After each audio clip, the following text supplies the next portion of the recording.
life. How much did playing for the Bears change your life? I mean, it changed your life, didn't it? It certainly did. And we'll talk about you setting goals, about being able to do certain things that will change your life. But the other statue that was unveiled was Walter Payton. I played 9 years with the greatest player on the greatest team in NFL history.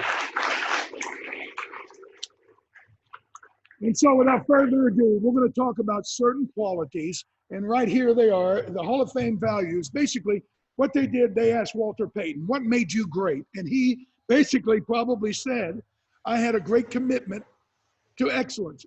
I had integrity, all these things we're going to talk about. But again, remember, your life all ahead of you, you have all these different paths, all these different opportunities, and how you treat them starting today is going to determine where you go in life. Okay, Jay. All right, so we'll kick off. Talked about playing for the Chicago Bears, playing for George Hallis. And in 1990, you were awarded the George S. Hallis Courage Award. And you talk about those values that we made, courage being one of them. Basically given to a player, coach, or perform despite a big injury. Right. What does an award like that mean to you?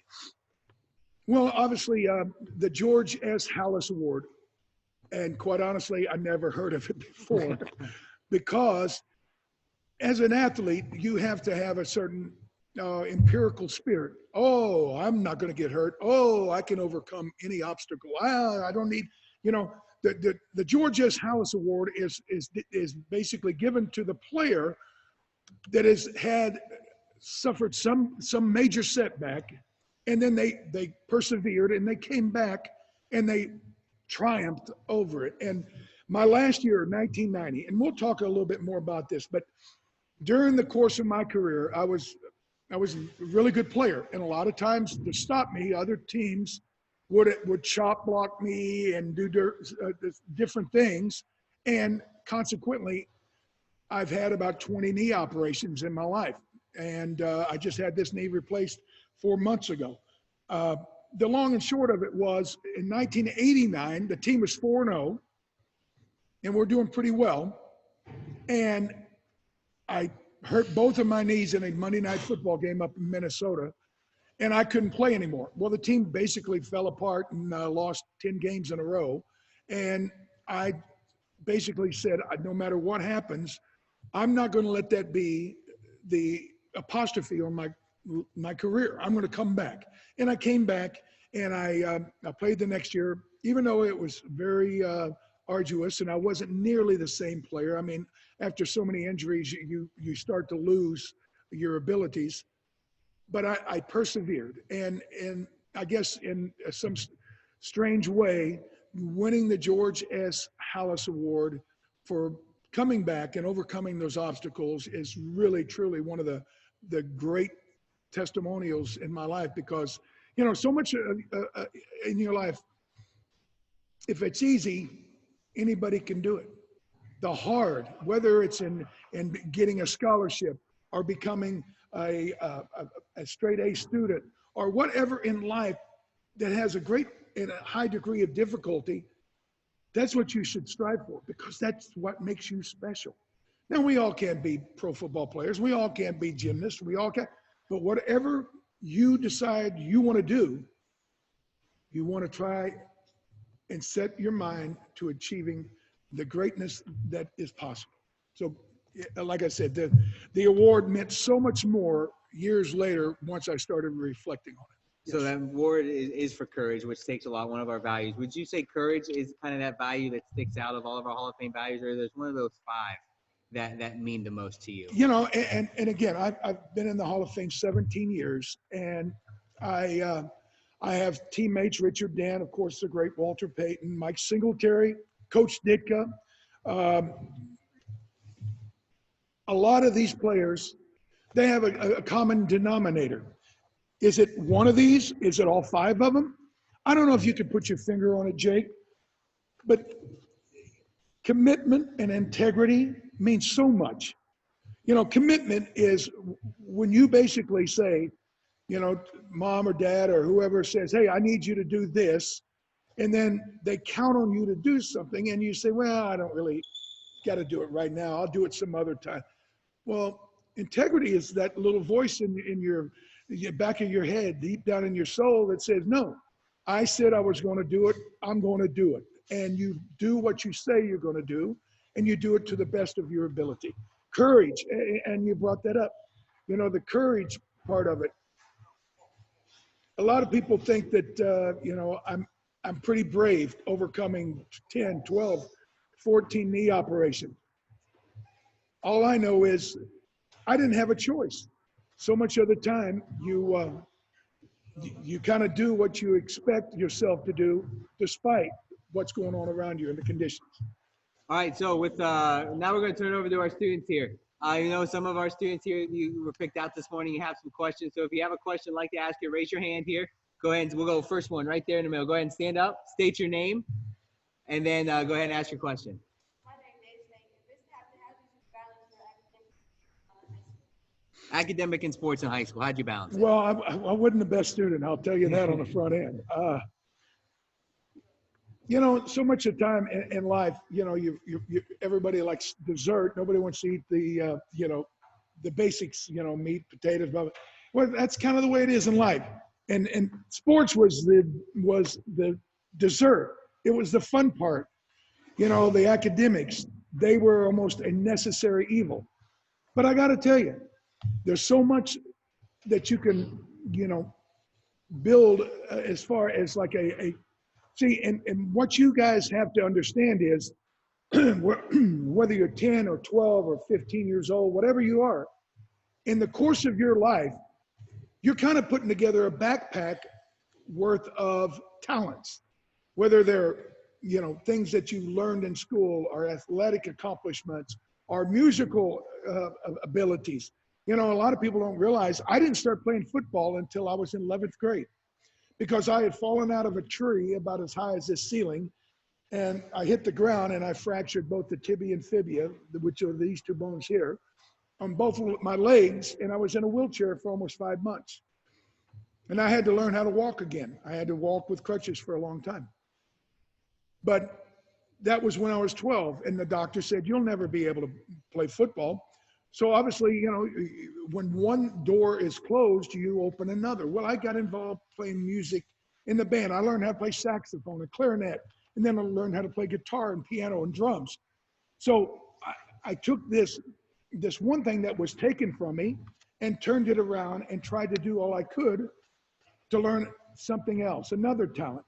But as far as the academics, those are the basic requirements of life. You need air, you need water, you need nourishment. That is basically what your academics are. Those are the basic requirements in life, and you're going to have to learn them, whether you want to or you don't. So the quicker you make this decision that, hey, it's almost, and like I always said, hey, you can call it a necessary evil, but I never enjoyed school or the academic part of it, but I made myself understand the importance of it. And then when you get to be parents, you'll have the same discussion with your kids and try to explain to them how important it is that they learn the basics of reading, writing, all the different components that make a well-rounded education. All right, so we talked a little bit about it right at the beginning. Tomorrow night, the NFL kicks off its 100th season between the Bears and the Packers. That is one of the most, if not the most storied rivalry, one of the biggest rivalries in NFL history. From your playing days, do you have any stories from that rivalry specifically? By the way, Jake, where are you from? I'm from Northeast Ohio. Northeast Ohio. Of course, see, they don't want to give us our due. The Packers and the Bears are the oldest rivalry in pro football. So it is without question the reason why the game is being played tomorrow night. This is, when you think pro football, you think Bears, Packers. And I got here in 1979. I know that's 40 years ago. That's a long time ago. And I grew up in the South, and I didn't know much about pro football. But I remember when I first got here to the Bears, George Hallis, who we just dedicated the statue, was still alive. And he would be alive until Halloween night, 1983. So I had interaction with him for about 5 years. But I'll never forget the first time they took me to his office. It was 55 East Jackson downtown. And by then he had kind of shriveled up a little bit. He was 80 years old and he was a little bitty guy. And anyway, they brought me in his office and I sat down and I'm looking around and they had all these old black and white pictures, you know, like 1930s and 40s pictures. And I was thinking, wow, this is like going back in time. We talked about a few things, this and that. And he said, I heard you're kind of a troublemaker in practice. And I said, yes, sir, I am. He said, good, don't lose that. We need that. But the second thing he said was, you don't know a whole lot about the Chicago Bears, do you? And I said, no, sir. He said, you only need to know one thing. We hate the Green Bay Packers. Anytime we play them, we want to beat them. You understand that? And I said, yes, sir. And he said, okay, we're going to get along fine. So years later, you know, I don't know. I played 12 years, and I guess I played the Packers 24 times. I had a couple of games I missed because of injury. So let's say 22 times. I would bet you that my record is like 18-4 against the Packers, and I'm embarrassed. It should be 22-0 or whatever it would be. But we here in Chicago don't like Detroit. We don't appreciate the Minnesota Vikings, but we hate the Green Bay Packers for a lot of reasons. And I'll never forget, the year after the Super Bowl, we have a game up in Green Bay. And we got to stay in Appleton, which is about an hour away, because the people in Green Bay, if we're staying at a hotel in Green Bay, at 2 a.m., they're driving around the hotel honking their horn trying to keep us up. So we had to leave town. So anyway, we're on a bus and we're coming back in about 8 o'clock in the morning and we're going to the stadium. And normally we have a police escort. And we're zipping along through this little bitty town, Green Bay. And all of a sudden, we slam on the brakes and all three of the buses almost rear end each other. But Dick is in the front of the first bus and it's got a sign up there that says Bears Team Bus. Anyway, he stands up and he looks out and there's this little old lady. She's deaf, obviously, because she can't hear us coming. And she's on a walker and she's going across the street. And about the time she gets across the street, she turns back to kind of say thank you. And she notices that it's the Bears Team Bus. And there's Ditka. And she goes, yeah, like this. And I said, okay, that tells you everything you want to know about the Bears and Packers. Even someone that's 88 years old, they hate the Bears. So we want to make sure everybody understands the way we should feel. So a lot of great games in that third rivalry in the 100 years of the NFL. And with this being the kickoff to the NFL's 100th season, what do you think has made the National Football League so successful and has lasted 100 seasons? Quite honestly, what's made it successful, they've engendered a certain gladiator type of mentality. You know, people like to watch athletic events where, you know, the participants get after it. But that's a certain portion of it. Just like this team right here, you will have a football team sometime in the near future. Mickey's telling me you guys will start competing in 2 years. Well, you'll be coming to the games on Friday night because you'll want to watch how your team does. The buddy that you have in, English class, or the quarterback, you remember you grew up on the same block that he did. I mean, everybody will want to be a part of it and participate and watch it. As we talk, my son is a junior right now in high school, and he's on the football team. Now, he's not starting. He's got some seniors in front of him. But I told him, I said, that's the end goal. You want to be a starter. You want to be a reason why they win. And if they don't win, then you need to be a bigger reason why you find a way to win. But ultimately, at some point, I think the reason the NFL was basically had become the pastime of America. You know, baseball was back in the 20s, 30s, 40s, but pro football became the most popular. It was because of the players. It was because of people like Walter Payton, or Jim Brown, or Joe Namath, or Joe Montana. I'm just saying, to be able to watch some of these players, the greatest of all time, and see how they not only do it on a weekly basis, they do it on a yearly and almost decade long career-wise basis, and it's really amazing when you look back at the explosion of the interest in pro football. But at the end of the day, George Hallis, 100 years now that he's had the NFL, I don't think there's any question that the reason that he was a part of 7 championships wasn't because of his coaching, it's because of the players. And I think that's what made the NFL what it is today. Now, including your own career moments or moments you were part of in the NFL, or ones that even you weren't, is there a favorite moment you have in the 100 seasons of the NFL? Well, quite honestly, if you are part of a Super Bowl team, that's a pretty big deal. And you know what? This past month has been pretty cool. And I don't know if you know this, Jacob, but about a week ago, USA Today came out with their ranking of the all-time greatest NFL team, which was the 85 Bears.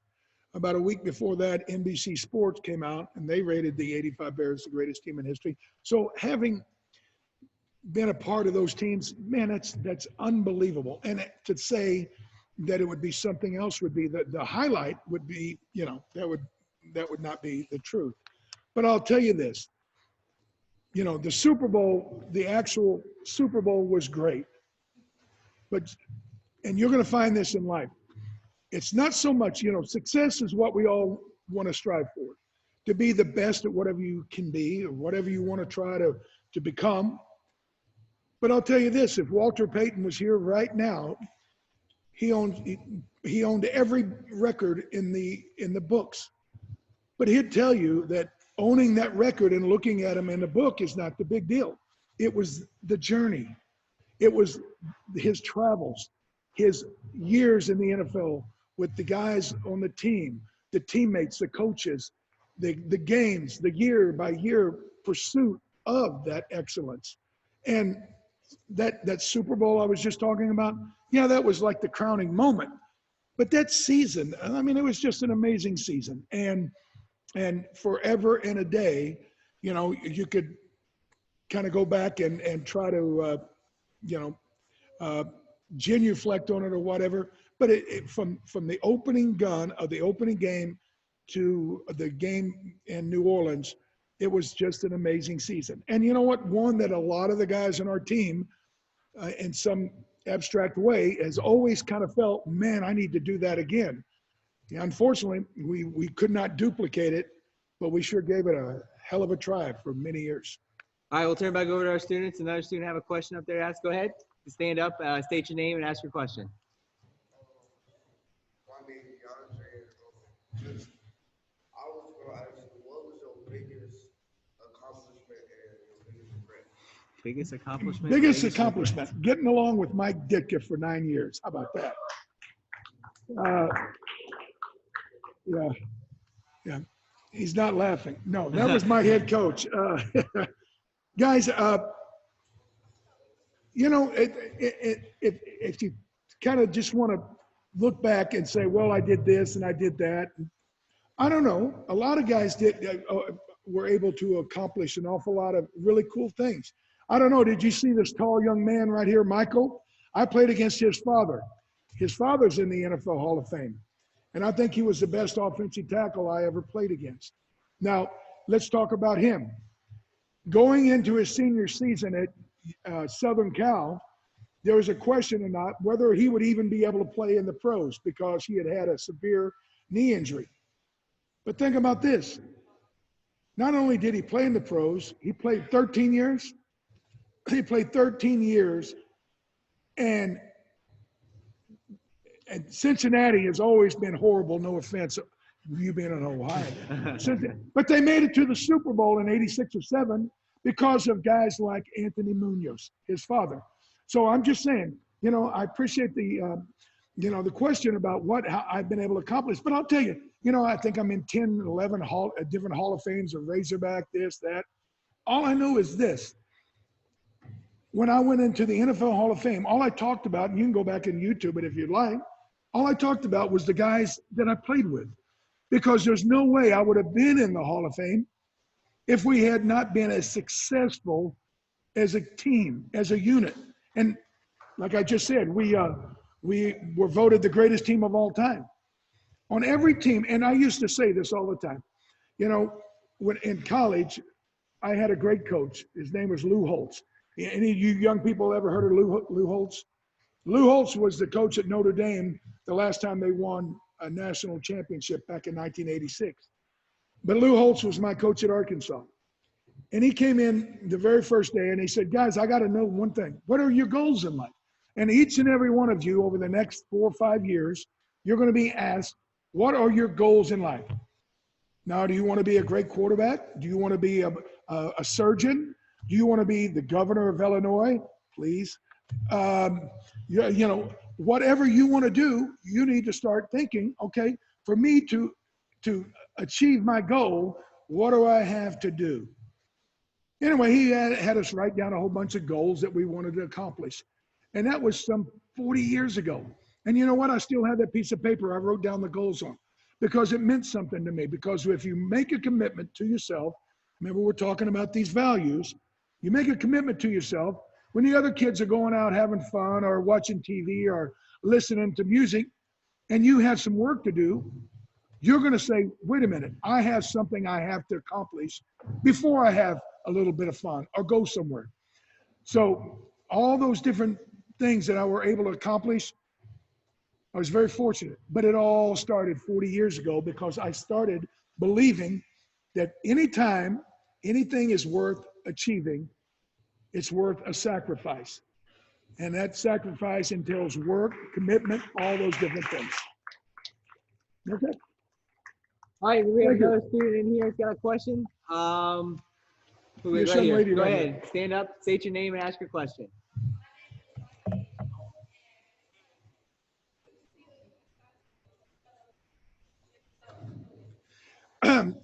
The question is, do I still keep in contact with my teammates? And yes, ma'am, I do. In fact, yesterday at the dedication of the Walter Payton and George Hallis statue, I saw the fullback, Matt Suey, who blocked for Walter Payton, Jimbo Covert, who blocked should be in the Hall of Fame, great left tackle. Who else? Steve McMichael. I saw Otis Wilson. I saw Dennis McKinnon. I saw so many of my teammates. But I'm going to see a bunch of them tomorrow night. They're asking a bunch of the 85 Bears to come down to the pregame and maybe, you know, do a couple of things to kind of get the fans kind of jacked up and ready to beat the Packers. But, yeah. But, you know, it's real interesting when you think about it, hon. If you get involved with like girls volleyball or this or that, those are the people that you're going to stay in touch with the rest of your life. Just so happens I got to play until I was 33 years old, and now I live in the same city with them, so I see them a bunch. And each and every one of them, they all have these type of values, because you'll see, and to be successful in high school, you got to have a certain core values. And then if you are lucky enough to go to college, you're going to have even more of that. And then if you want to be or aspire to be in the NFL, or you young ladies want to be on the soccer team or basketball, whatever, you're going to have an awful lot of these values, the integrity, the respect, excellence, all those different things. And you know, it's amazing. Once you start applying it in your everyday walks of life, it becomes easier and easier to kind of lean on those criterias as you go down life's highway. Now, many of you guys see he's got his K Jewelers Ring of Excellence on, something you get when you get enshrined into the Hall of Fame. When you become a Hall of Famer, you get 3 iconic pieces. You get the K Jewelers Ring of Excellence, you get the Haggard gold jacket, but what that most iconic piece might be that bronze bust. The bronze bust is going to last 40,000 years in what we say is the second home to our Hall of Famers. So what we have right now is we have a live shot from our Hall of Fame gallery back in Canton, Ohio. We've got the voice of the Pro Football Hall of Fame, Mr. Jim McChrist standing in that gallery, and he's going to talk a little bit about what it means to be a Hall of Famer and why this guy sitting here beside me is enshrined in the Hall of Fame. So, Jim, are you there? I sure am, Jake. Thank you, and welcome everybody to the Pro Football Hall of Fame in Canton, Ohio. I am here today in the Hall of Fame gallery, home of 326 bronze busts, counting the class of 2019. Jake, this is the most elite company in sports. And how elite? How about a little perspective? There have been over 300 million people to play football at all levels, and of those, only 5 million ever got to play the game in college.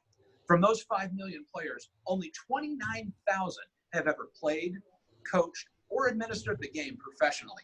And from that pool of 29,000, only 326 can call themselves Hall of Famers, including Dan Hampton. Hampton was a first-round draft pick of the Chicago Bears in 1979, following an All-American season at the University of Arkansas. He would play 12 seasons with the Bears. 6 times he earned first or second-team All-Pro honors as either a defensive tackle or defensive end. Nicknamed Danimal for his ferocious style of play, Hampton persevered through 10 knee surgeries and numerous other injuries to become recognized as one of the game's greatest and most dedicated players. But it's for the 1985 season that Dan and the Bears defense is best remembered. See, that year, the stingy Chicago Bears defense allowed just 198 points and shut out both opponents in the NFC playoffs. The Bears then went on to destroy the New England Patriots 46-10 in Super Bowl 20, where they allowed just 123 total yards and sacking Patriot quarterbacks 7 times. So as you can see, Dan Hampton had a career that's well deserving of a bust here in Canton. Jake, back to you. Thanks, Jim. So you've been a Hall of Famer, like you said, now for about 17 years. Has there been a moment that has stuck out to you, or like the coolest moment you've had ever since you got that gold jacket and that bronze bust? Well, it's obviously, when you're 12 years old and you start playing football and the coach goes, "What do you think you are? You're in Canton, Ohio?" And you start thinking, wow, somebody someday somewhere is going to be in Canton, Ohio. And I didn't even think about college football until about my senior year. I just started. And then in college, I didn't even think about the pros until going into my senior year. So it's almost like in life, a lot of times, if you build it, they will come. And what I'm saying is I built a certain level of competency in my high school playing career where the college recruiters came looking at me. And in college, I became a good player, solid player, and that was what made them kind of come and, take interest in me. So much of the time, I know having a goal is one thing, but the other part is, hard work is the great equalizer. And I'll be the first one to tell you, I was given some great ability by the good Lord, but not the most. Reggie White was the most gifted defensive lineman I've ever seen in my life. But I'm just saying, I believed that hard work was a great equalizer. And no matter what kind of a level of athletic ability you have, if you set your mind to working as hard as you can, you'll be amazed at what you can achieve, whether it's in scholastics or in ballet or girls basketball, whatever. Hard work is an amazing equalizer. And all I know is, so many years later to be inducted in the Pro Football Hall of Fame, it makes it, more palatable to say, hey, I know I worked really hard, but look at how much of a reward I got. You get so much more than you put in. So the harder you work, trust me, it'll come back 2, 3, 5-fold. All right, students here, we got some more questions. All right, Adidas hoodie. Yep, go ahead, stand up, state your name, and ask your question. Speak up.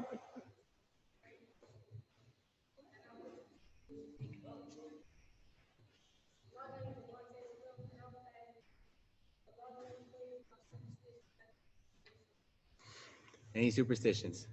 A lot of the players are superstitious. Is that what you said? You guys ever heard of the Super Bowl shuffle? Yeah. Well, I was the only guy on the team that knew how to play an instrument. And so they came to me first and said, you got to be in it. And I said, no, because we are 11-0. We're 11-0. And I'm not going to jinx our run to the Super Bowl. And they said, come on, man, you're not going to jinx anything. I said, I'm superstitious. Well, they went to Steve McMichael, the other defensive tackle, and said, hey, Steve, we need you in this thing too. And he said, why didn't Hampton do it?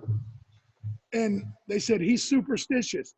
And he laughed and he said, well, I'm twice as superstitious as he is. I'm not doing it either. So yes, I am superstitious. And you know what? I'd have the same guy take my hands and feet the same way every day in practice, every day in games. All right, another student have a question there. Go ahead, right there in the jacket. Go ahead and stand up, state your name, and ask your question. My name is Nate Brown. Can you describe your experience playing and winning the Super Bowl 20? The Super Bowl 20. Take us back. You know, guys, it was anticlimactic, actually. You know, that team was 18-1. The one. We lost to the Miami Dolphins. The Miami Dolphins were beaten by this team in the championship game in the AFC. And we were so disappointed. We wanted Dan Marino. We wanted the Dolphins in the Super Bowl. So when they got beat, they weren't paying attention, and the Patriots beat them. Now we got to play the Patriots. We were like, oh, ho-hum. So the game itself was almost like you going to school and doing what you're supposed to. You know, it wasn't that big a deal. The real zip on our team was, winning during the season, and then beating the Giants 21-0, and then we beat the Rams 23-0. So winning those games, putting us into the Super Bowl, a lot more excitement, a lot more zip in those. But hey, the Patriots, think about this. From that moment, after we destroyed the Patriots 46-10, they've come back and went to 9 Super Bowls, won 6.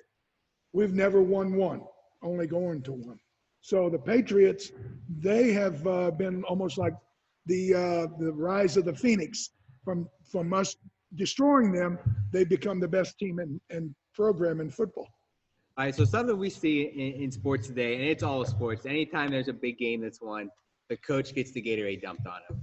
So Yeah. We've seen the story about, with the Gatorade bath and where it stemmed from. Some people say it was Harry Carson and Well, the they don't Giants, know what but they're a talking lot of about. people They're not. said that you were the one who originated the Gatorade bath with Coach Ditka. So Yeah. Can you tell us a little about what made you do it, and obviously how did Coach Ditka feel after he got the tub of Gatorade dumped on him? Okay. When I first got to Chicago, the guy that I played next to was Jim Osborne. Jim Osborne, one of my dearest, most favorite people on the planet. And Ozzie, by now it's 1984, and he had been supplanted by Steve McMichael in the starting lineup, but he was still a valuable member, and he was in his 14th year. So we are in Minnesota. It's December, and if we beat Minnesota, we win the division.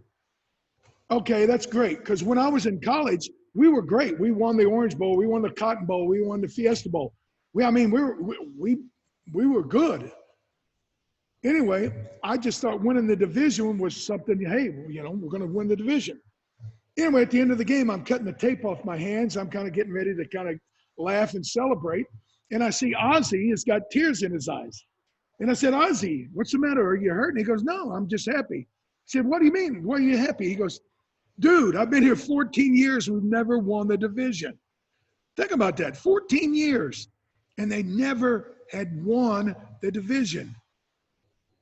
So I said, I got to commemorate this somehow. And I look around, and one of our trainers is getting ready to dump the Gatorade out. It's, a minute left in the game.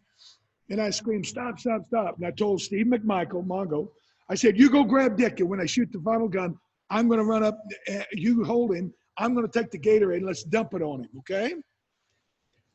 We did it. It's on the front page of the Chicago Tribune. It was on ESPN that night.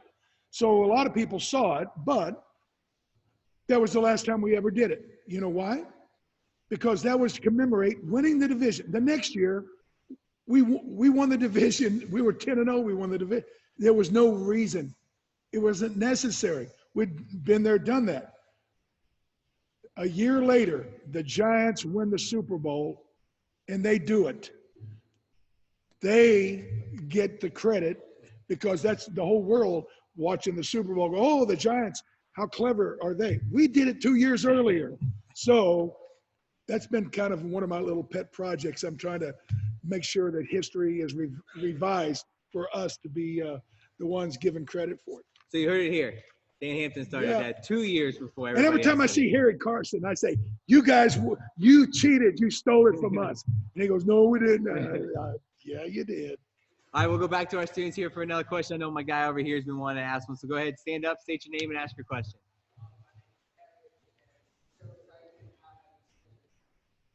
Okay, so I retired in 1990. Off and on, the last 20-something years, I've worked for NBC, Fox Sports.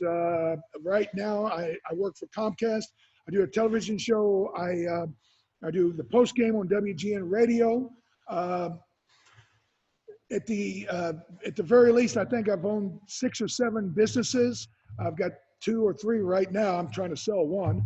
So I've been very busy. My daughter is 24. She was a college athlete, played volleyball, great sport. She played at the University of South Florida. And my son, being 16, the goal is for him to establish himself, and hopefully he could play in the collegiate ranks at some day. But I've been very busy. But you know, the one thing about it is, guys, in life, when you're 30 years old, you're going to drive by this school. And you're going to say, you know what? I remember going there. That Inglewood school was the best part of my life, because you know what? It's where I found out who I am and what I'm going to be in life. So the sooner that you realize that what you do today is important. You know, it reminds me of a prayer that Lou Holtz made us learn when I was in college. And it goes like this: today's the beginning of a new day. God has given me this day to use as I will. But what I do today is important, because I'm exchanging a day out of my life for it. When tomorrow comes, this day will be gone forever, leaving in its place that which I have traded for. When it leaves, I want it to be gain, not loss, good, not evil, success, not failure, in order that I shall never regret the price I paid for it. Because in the end, the future's nothing more than a whole string of nows.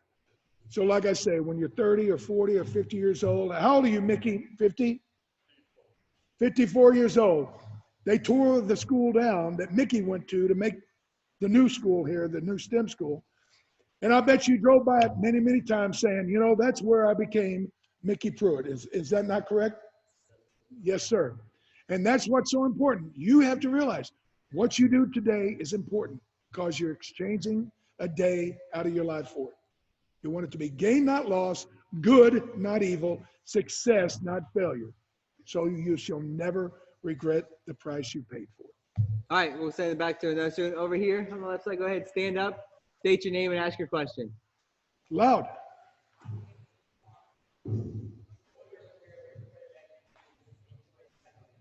Which quarterback did you enjoy sacking the most? Joe Montana. Yeah, the 49ers, they were really good. They won 2 or 3 Super Bowls. I think Montana won 4. So anytime you get Joe Cool on the ground, you like it. Yeah. But any quarterback will do in a pinch. It'll be okay.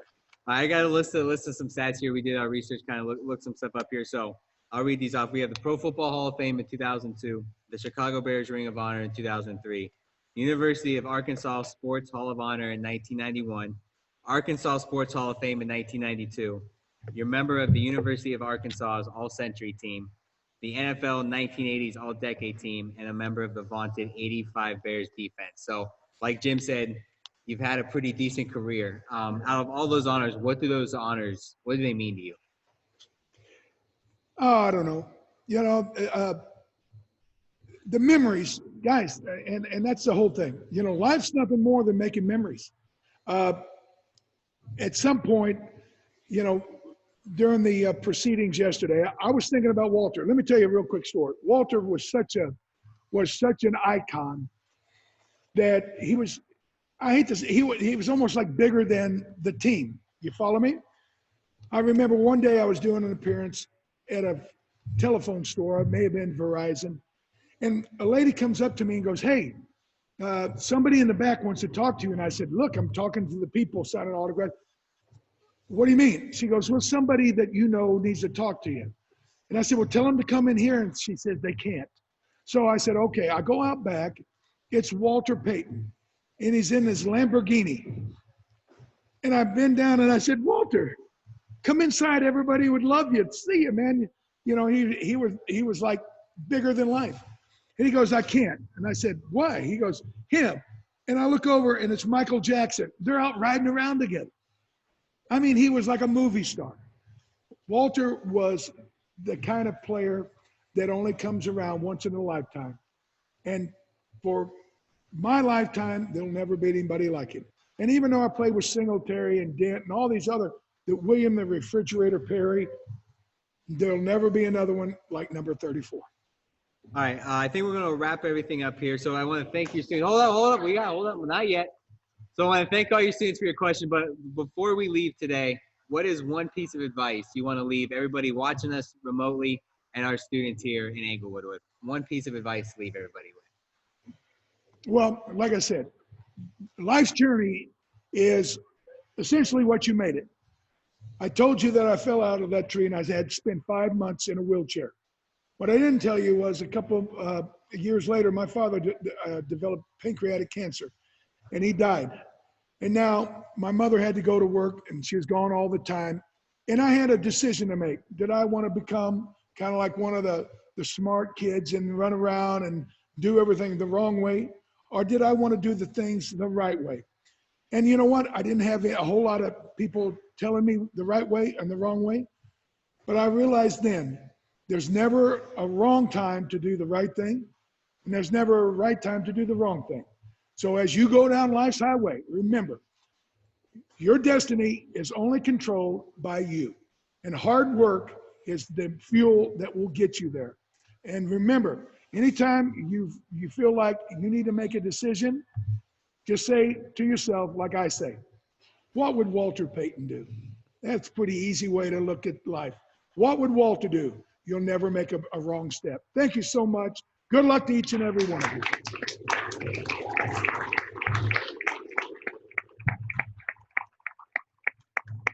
All right, thanks everybody here for tuning in. Thanks for everybody remotely tuning in. Mr. Hampton, thank you. Thanks everybody. We hope to see you in camp one day.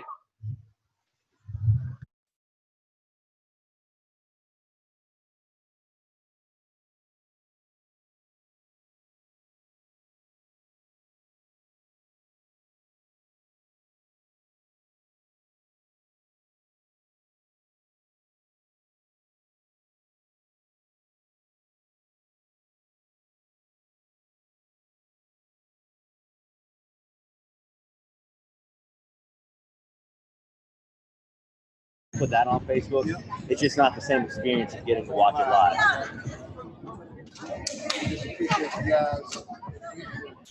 Just hit end meeting. Hey, I got you on the nose.